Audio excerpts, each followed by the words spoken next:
ఈ ఎండాకాలం ఇంట్లో పనుకున్నట్టు ఊరికటి చచ్చిపోతావు అబ్బా. రామచ్చా. అబ్బా ఏం ఎండలరా నాయన. బా ఎదవులంతా ఇక్కడనే ఉన్నారా?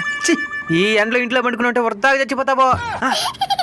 ఏం చేస్తామా మామా, ఈ ఎండ నుంచి తప్పించుకోవాలంటే ఏం చేయాలి మామా?